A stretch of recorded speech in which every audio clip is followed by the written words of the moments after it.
Oi, gente, boa noite. Aqui pelo menos é boa noite. Lembrada por um seguidor daqui do canal, algum tempo atrás, acho que já tem alguns anos atrás, eu fiz um vídeo sobre a pessoa ser multipotencial. O que é a pessoa multipotencial? É aquela pessoa que tem ou talentos, ou aptidões, ou ela se dedica. Independente, às vezes, nem sempre depende só do talento, né? Mas ela não é aquela pessoa que ela não foca só num tipo de atividade, só num tipo de área de atividade, mas e às vezes em coisas completamente diferentes uma das outras. É a pessoa que tem potencial para fazer várias coisas ou que se abre para fazer várias coisas e tem isso como algo importante para ela, como uma característica pessoal dela. E aí esse seguidor me lembrou, tem muito tempo realmente que eu fiz esse vídeo aqui no canal, eu não voltei a falar mais do assunto. Então, aqui está, vamos falar sobre isso. E como nos últimos tempos, nos últimos vídeos, vocês podem ver que eu estava fazendo a minha agenda da Vinci, ou meu da Vinci Book, eu decidi então, ao voltar a falar sobre esse assunto, falar sobre aquele que eu considero como o maior multipotencial da história, que foi o Leonardo da Vinci. Antes, deixa eu fazer um parênteses aqui. Polímata é aquela pessoa que estuda ou tem conhecimento sobre várias ciências. Só que às vezes você ainda não estuda ou ainda não tem conhecimentos em várias ciências. Por isso, eu prefiro utilizar o termo multipotencial, que significa que você tem potencial para vários conhecimentos, para várias profissões, para vários tipos de atividades. Por quê? Se você pensar no Leonardo da Vinci, por exemplo, você pode dizer que ele não tem conhecimento em tecnologia, ele não sabe nada de Facebook, ele não sabe nada de Instagram, porque ele não é desse tempo. Mas se ele estivesse nesse tempo, você diria que ele não teria potencial para isso? Eu posso dizer que eu não tenho potencial para tocar violino se eu nunca peguei num violino?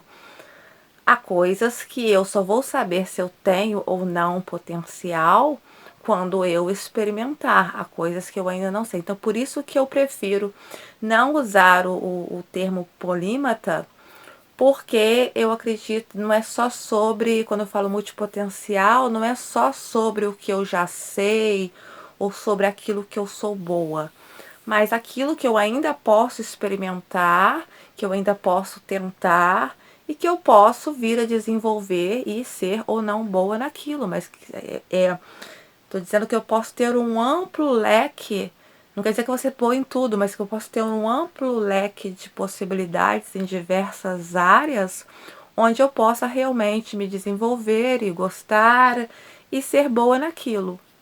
E talvez nesse vídeo eu não traga assim tantas conclusões ou conclusões muito concretas, mas sobretudo indagações e reflexões. Entre elas, talvez a primeira pergunta que se faça é: se Leonardo da Vinci era um multipotencial, será que quer dizer que todos os multipotenciais, todas as pessoas que são caracterizadas como multipotenciais, será que elas têm a mesma genialidade que Leonardo da Vinci? Eu acho que não. Por quê? Porque é uma das coisas mais raras você encontrar pessoas com a mesma genialidade que ele. Calcula-se, alguns estudiosos dizem que uma pessoa normal ela tem um QI de 90 a 110 e que o Da Vinci tinha 180. Então, é uma genialidade assim mais rara, né? Mas eu acho que a gente pode encontrar várias características em comum, vários pontos em comum, e que a gente pode aproveitar isso a nosso benefício. A maioria das pessoas conhece o Leonardo da Vinci por causa da Mona Lisa, ou talvez por causa da pintura da Santa Ceia. Se a gente pegasse apenas na Mona Lisa, por exemplo, se ele tivesse, a única coisa que ele tivesse feito na vida dele fosse a Mona Lisa, só isso já bastava para dar uma grande, caracterizar essa grande genialidade, né, do Da Vinci, porque a Mona Lisa não é uma pintura simples, né? Colocou uma pessoa ali para posar e fez a pintura e retratou a pessoa como um retratista comum, não.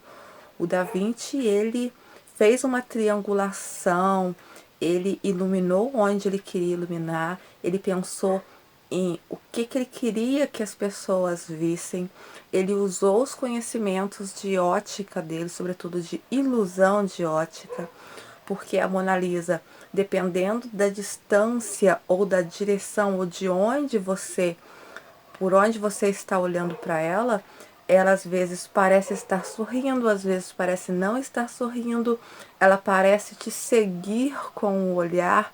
Então, assim, foi um trabalho muito complexo e muito para além do que sugeria ser uma simples pintura.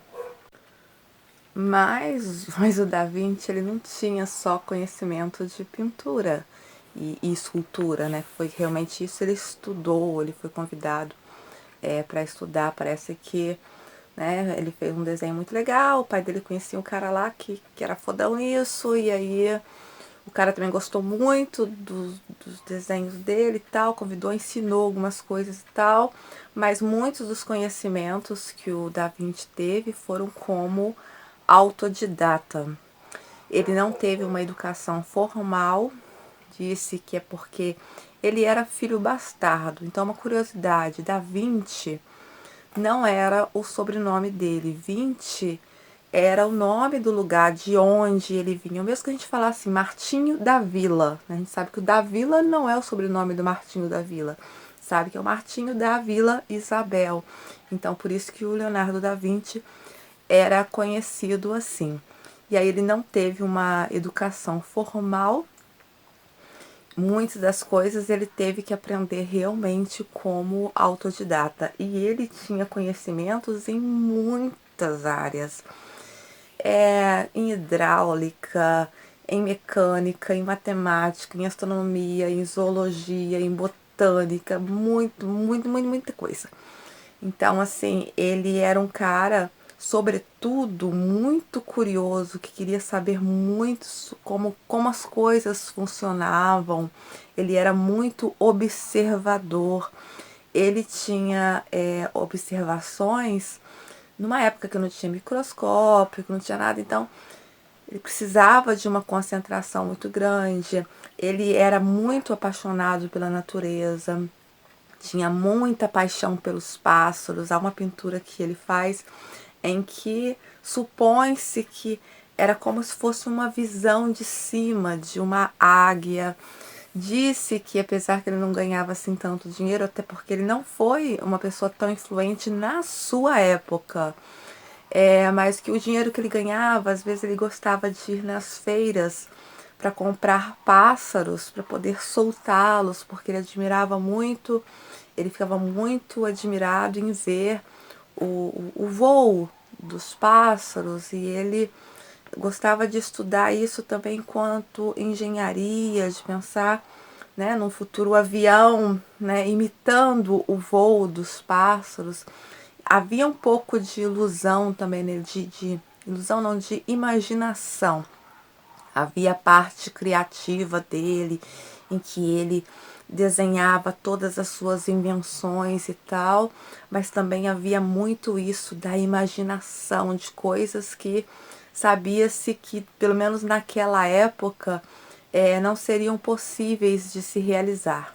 Disse que ele tinha milhares e milhares de páginas de anotações e com desenhos e com tudo muito detalhado, e que ele andava sempre com esses papéis assim amarrados à cintura, porque tudo que ele via despertava interesse nele, e aí ele é obrigado a anotar. E aí uma coisa curiosa, que muitos dos projetos que ele iniciou, ele nem terminou.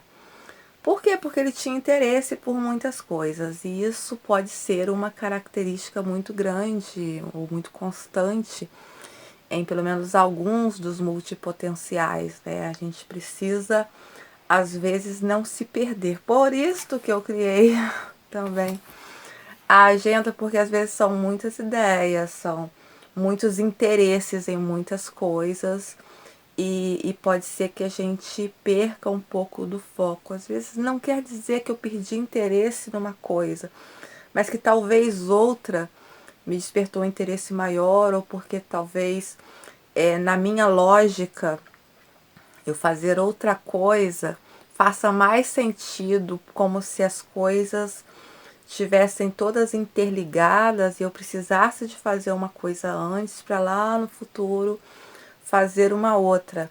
Então, assim, é uma desvantagem às vezes que o multipotencial tem, que ele acaba perdendo foco porque, e às vezes ele pode ter gastado muita energia numa coisa e de repente é a conclusão que ele tem que fazer outra, ou o desejo dele é fazer outra e aquilo ali ficar parado. Então, a minha estratégia é o caderninho para eu poder me situar, porque às vezes é muita informação e você não consegue se situar em você mesmo. Falemos do fato de ele não ter tido uma educação formal. Primeiro, tem uma coisa que, como ele era um filho bastardo, ele não tinha obrigação de seguir a mesma profissão que o pai. O pai dele era notário, que antes era uma coisa, né, que se passava de pai para filho. E aí, quanto a isso, o que podemos questionar nos tempos atuais? Podemos questionar que muita gente talvez segue profissões que talvez foram incutidas na sua cabeça desde quando você era criança.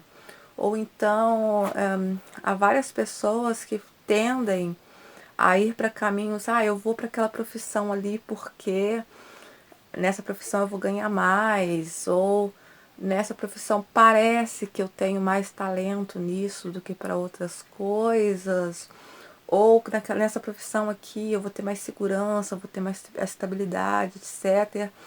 E será que as pessoas questionam realmente as suas paixões? Será que realmente é porque hoje tudo muito nichado, né?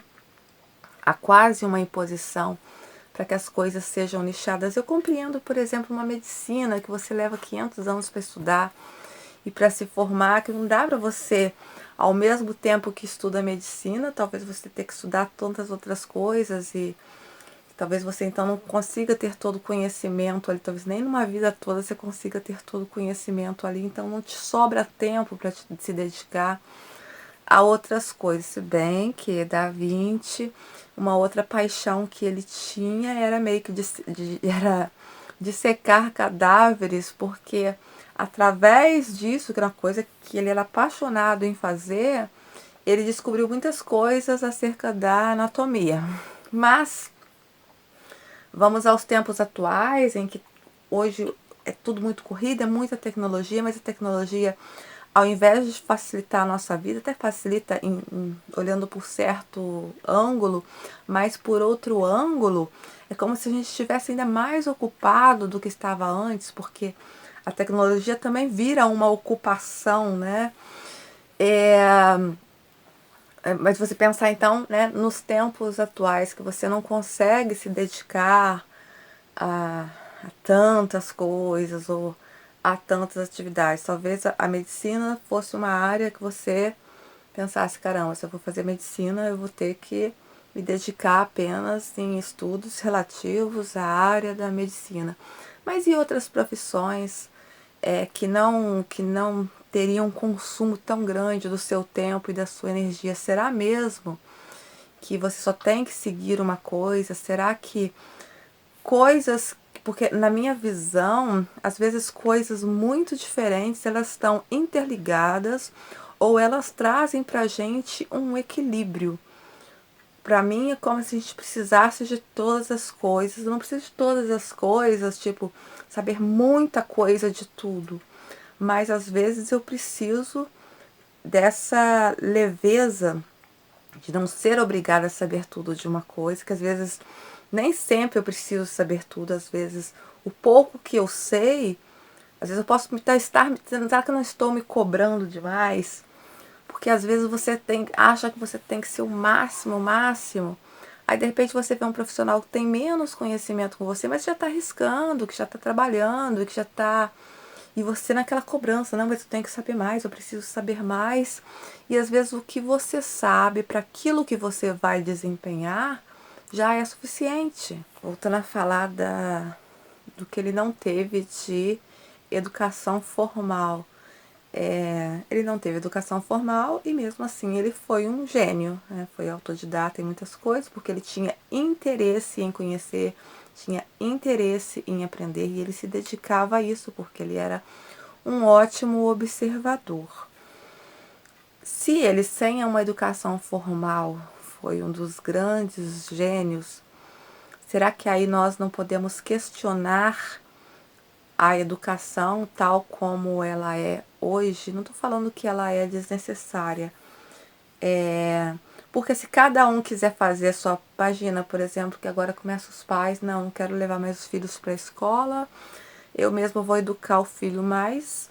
Será que esses pais têm suficiente formação para poder orientar esse filho? Então, assim, acho sim importante a estrutura de uma escola até para se padronizar, porque senão cada um vai ter conhecimentos muito avulsos e não vai haver uma padronização. Mas eu vejo a escola não como o absoluto, mas como uma base. Ela está me dando a base para, a partir dessa base, eu poder desenvolver. Mas no caso do Da Vinci, ele não teve nem mesmo a base. E mesmo assim, ele conseguiu se desenvolver. Mas eu acho que isso por uma característica muito particular dele, de ser uma pessoa muito interessada no conhecimento. Coisa que eu questiono, isso eu questiono sim na educação formal, é que quando a gente é criança, muito, muito pequeno, tipo pré-escola, nos são dados todos os estímulos. A gente pinta, a gente desenha, e a gente é muito estimulado nisso. A gente faz os desenhos ridículos que toda a gente elogia. Ai, que bonitinho, que não sei o quê. E depois a gente vai crescendo e vamos nos tomando tudo isso, vamos nos tomando os estímulos, aquilo já não é compatível com a idade que a gente tem. Quando o exercício da criatividade e todas essas coisas que eram estímulos para a gente, que acalmavam inclusive a nossa mente, que nos ajudavam a gente a se desenvolver, tudo isso vai sendo tomado e a gente vai sendo que meio. Vão nos cortando a poesia, né? E a gente vai sendo meio que moldado, vai ficando tudo muito igual, sabe? Porque a gente. Todo esse estímulo criativo nos é tomado. E eu acredito que esse estímulo criativo que é o que desenvolve também a nossa inteligência. O Da Vinci não era contra a pessoa querer ganhar dinheiro com o seu trabalho. Ele só não entendia por que a pessoa podia achar que o dinheiro era mais importante que o conhecimento. E hoje a gente vê muito o contrário disso. Há pessoas que, se elas puderem ter dinheiro sem ter o conhecimento, para elas tanto faz. Uma teoria que eu tenho é que pessoas multipotenciais raramente ficarão ricas. Muito poucas delas ficarão ricas, porque o que vai fazer. Primeiro, porque há um estudo que diz que apenas 7 entre 10 gênios que são reconhecidos. Não, 7 em cada 10 não são reconhecidos, né? Não ganham bosta nenhuma com isso na vida, ao longo da sua vida. Então, assim, por mais coisas que você faça, por mais coisas que você se desenvolva, não vai, a maioria não vai ficar rico com isso, né? Mas não, você falou que nem todos os multipotenciais são propriamente gênios, né? Podem então ser gênios, mas serão pessoas muito trabalhadoras, porque elas têm trabalhos em diferentes áreas, né? Elas aprendem diferentes tarefas, funções, profissões e tal, né? E também o fato da pessoa ser muito trabalhadora também não vai fazer com que ela fique rica, rica, porque, né, se fosse ficar rico, porque por acordar cedo, então todo motorista de ônibus seria rico, né? Eu conheço várias pessoas, nossa, que elas se matam de trabalhar, nem por isso elas são ricas. Na verdade, o que faz você ficar rico é você ganhar a troco do trabalho dos outros. Se você, mesmo que você não tenha tanta inteligência assim, mas se você souber delegar e escolher as pessoas certas para fazer aquilo que você não sabe fazer, aí sim você pode ficar rico. Me senti um pouco enclausurada, podada, quando me estabeleciam que eu devia focar numa coisa só. Por quê?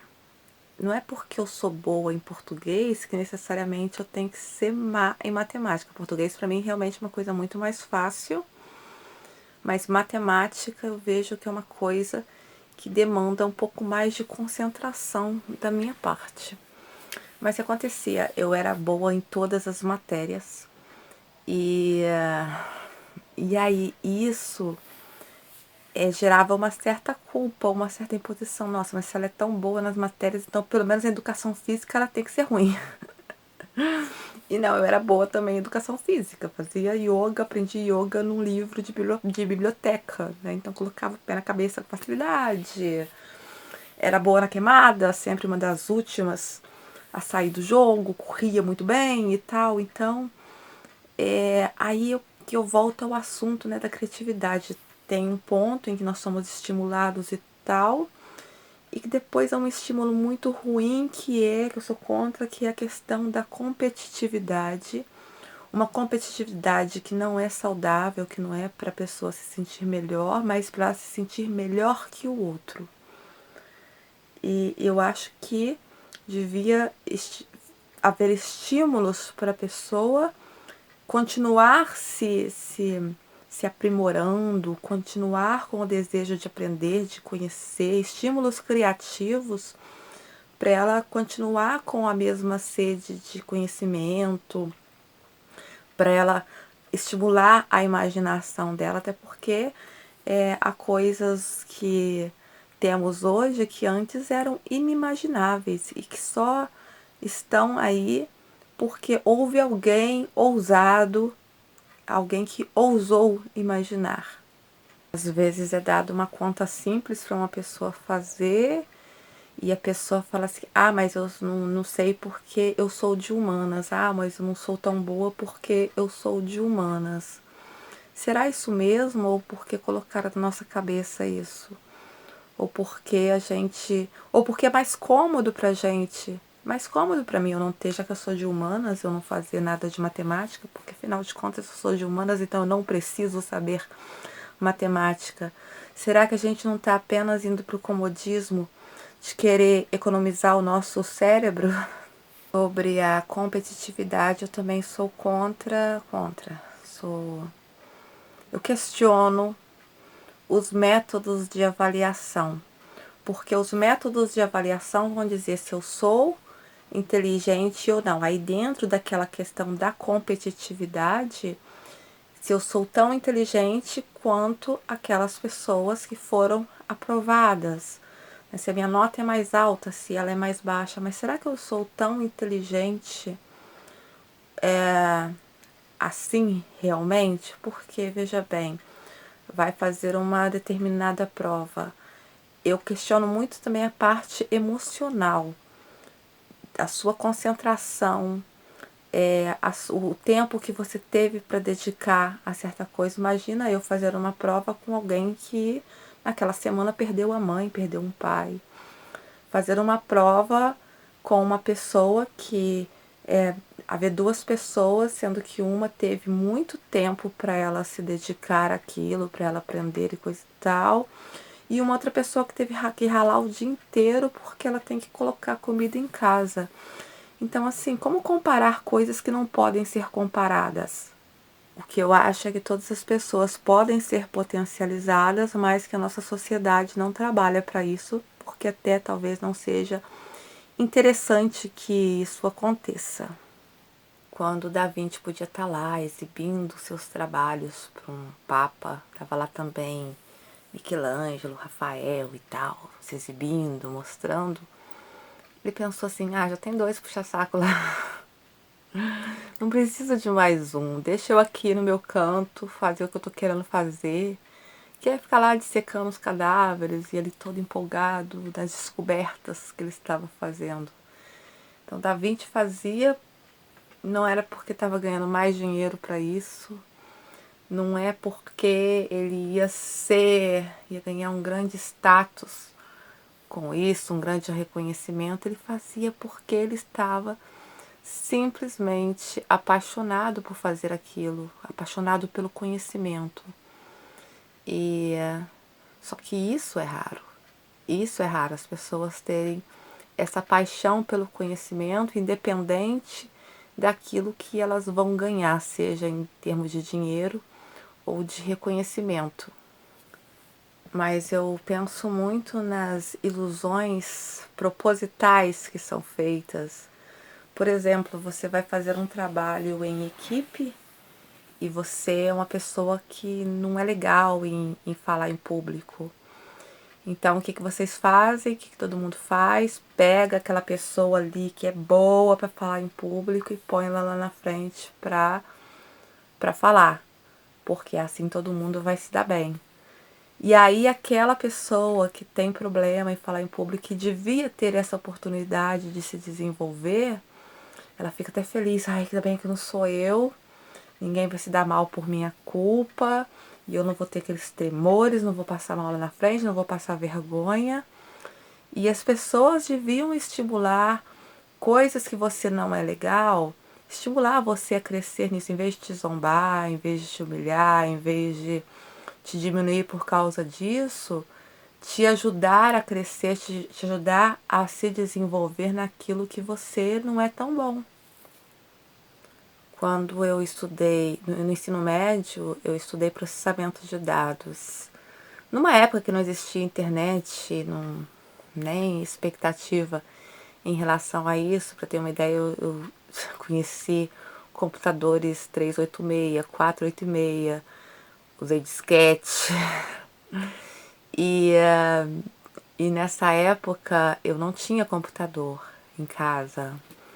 E aí tinha lá na escola, tinha, né, as salas. Aí era um computador para 4 pessoas. Eu sabia muito bem datilografia, mas datilografia eu aprendi porque minha tia era contadora, era datilógrafa também. E aí ela tinha um livro, um manual de datilografia, em que tinha uma folha assim, onde estava o desenho do teclado. E aí eu ficava treinando na folha, ASDFG, ASDFG, ASDFG. Então, a digitação para mim era fácil, porque quem pegou máquinas de datilografia vai achar mole a digitação, mas eu não tinha a afinidade, a familiaridade com o computador. Se eu sentasse ali na frente, eu com certeza, talvez na hora não entendesse tão bem, mas aos poucos ia pegando aquilo. Mas o que eu fazia por timidez, acabava deixando aquelas pessoas, porque eram um computador numa mesa e 4 pessoas, né? 2 na frente e 2 atrás. Eu ficava sempre ali atrás, deixando as pessoas da frente né, ter mais acesso ao computador, porque aquela questão de você não querer atrasar as pessoas, né? Quem às vezes está muito mais lá na sua frente, muito mais evoluído, ela tem uma certa pressa, porque aquilo ela já aprendeu, aquilo ela já sabe e tal, então às vezes ela não tem paciência com quem ainda não sabe. E aí falta muito essa empatia, digamos assim, com aqueles que não sabem, porque aquele que não sabe não quer dizer que ele não possa vir a ter essa capacidade. É porque às vezes ele não teve simplesmente oportunidades ou estímulos suficientes. Mas na grande maioria dos cursos que eu fiz, os professores sempre, sabe, me davam uma mega atenção, né? Porque eu me sobressaía em todas as coisas. Nos últimos tempos eu decidi fazer coisas que eu nunca tinha pensado em fazer antes, simplesmente porque me veio aquela coisa, por que que eu não sei isso? Por que que me imporam que eu não podia fazer isso? Né? Vamos desafiar os limites aí, achei interessante isso, ir para minha zona de desconforto.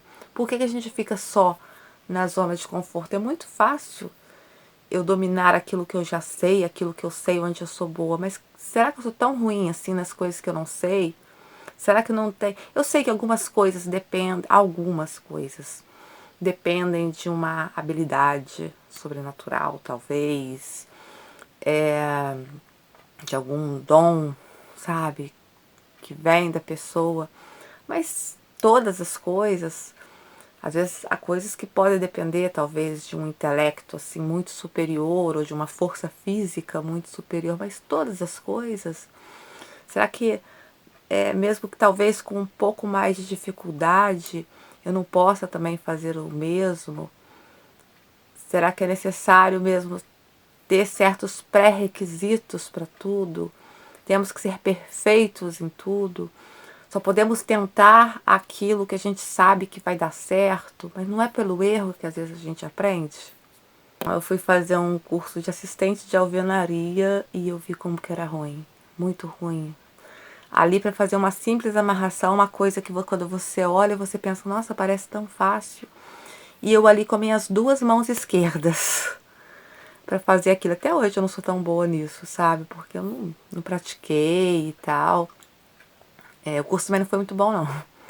E eu notava no curso que o professor dava muita atenção para aquele cara que já era pedreiro há mais de 10 anos, 15 anos, 20 anos, pedreiro, já sabia tudo.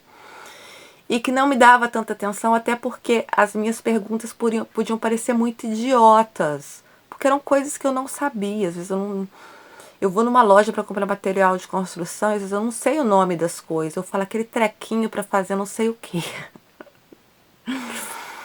E aí, às vezes, você se sente assim, você sente que algumas pessoas até são bastante colaborativas, mas algumas, assim, não são. Mas, foda-se. Eu quero aprender, eu quero saber fazer as coisas, eu não me importo em fazê-las erradas, porque eu sei que às vezes, eu sei que há coisas que às vezes dependem de habilidade, de força física ou de um intelecto superior, mas eu também sei que há coisas que não, que dependem de treino, dependem de consistência, de desejo de aprender. Entendo que há coisas que a gente vai ter que errar até acertar, até pegar o jeito. Então, mas só que a vida é muito rápida, né? Então, às vezes, exigem da gente que a gente seja muito rápido. Ah, se eu não sou bom nisso, então tenta outra coisa e faz outra coisa que você é bom. E quantas coisas a gente perde com isso? Há coisas, obviamente, que eu não tenho como mudar. Disse que o Da Vinci também era um excelente músico, ele tocava uns 2 instrumentos e que ele cantava muito bem, sem nunca ter tido formação musical. Eu canto, eu toco violão, eu tô querendo aprender cavaquinho, eu odeio minha voz. Eu até gostava dela quando eu era criança e adolescente, eu até gostava. Depois eu fiquei adulta, falei, nossa, que voz horrorosa. Talvez porque a gente tem noção que existe Ana Carolina, Zélia Duncan, Mariah Carey, Tracy Chapman, tantas outras, Alcione. E aí você olha, gente, tô passando vergonha. Mas assim, eu não tenho essa preocupação, sabe? Tipo, eu não vou deixar de cantar só porque eu não sou uma Marisa Monte. Eu não tenho como ser uma Marisa Monte. Então, assim, eu vou cantar com essa voz que eu tenho mesmo, porque é que eu tenho, eu não tenho como usar outra. E eu não tenho que ser melhor em algo. Eu tenho que me sentir feliz naquilo que eu estiver fazendo. E aí pouco importa, eu adoro dançar. Aí eu danço bachata sozinha em casa. Por quê? Porque me faz feliz. E aí o que eu quero deixar de questionamento é isso, independente de você ser multipotencial ou não, você está fazendo aquilo que te deixa feliz, independente do dinheiro que você vai ganhar, do reconhecimento que você vai ganhar. Você está se deixando podar por aqueles que falam, ah, você não é bom nisso, ou ah, não, vai para tal caminho, porque nisso daí você é melhor, e aí deixando de fazer coisas que você gostaria de fazer, que fariam bem para você. Quando se fala em foco, eu penso muito, não é sobre concentrar numa coisa só, mas sobre aquilo que está te preenchendo. Para onde está indo a sua atenção? Porque talvez você esteja fazendo tudo certinho. Ah, você quer ser engenheiro e você está focando só na engenharia. E aí você está deixando de fazer outras coisas que você gostaria de fazer porque você só está focando na engenharia. Mas há outros setores da sua vida que estão te consumindo que talvez, se você estivesse fazendo outras atividades que te deem prazer, você não estivesse se consumindo por essas outras coisas, você não teria nem tempo para elas. Vou te dar um exemplo que pode parecer que não tem nada a ver, mas eu vejo muitas pessoas às vezes se relacionando com outras apenas por causa de uma carência emocional. Elas estão muito carentes, precisam de alguém na vida delas e tal. E aí, qualquer coisa que apareça, ah, vai preencher minha vida. Não tô dizendo que não é legal você se relacionar, pô, você encontrou o amor da sua vida, vai lá e se joga. Mas quando é só por carência, claro que isso vai dar ruim, né? Chega uma hora que vai dar ruim. Então, se você estivesse se preenchendo por outras coisas boas, será que você ia ter tempo para uma relação baseada apenas numa carência? Porque quando você está feliz fazendo algo, você não vai trocar por algo que não te faça minimamente tão feliz quanto, sabe? Então eu acho muito importante você se preencher de coisas boas, de coisas que te dão prazer, que você gosta de fazer, os conhecimentos que você gosta de adquirir. Porque se você se sentir bem, menor vai ser a probabilidade de você querer adicionar na sua vida coisas que não te façam tão bem quanto. E eu acho que por hoje é só. Nós ficamos por aqui e para amanhã deve ter vlog. Beijinhos e até a próxima.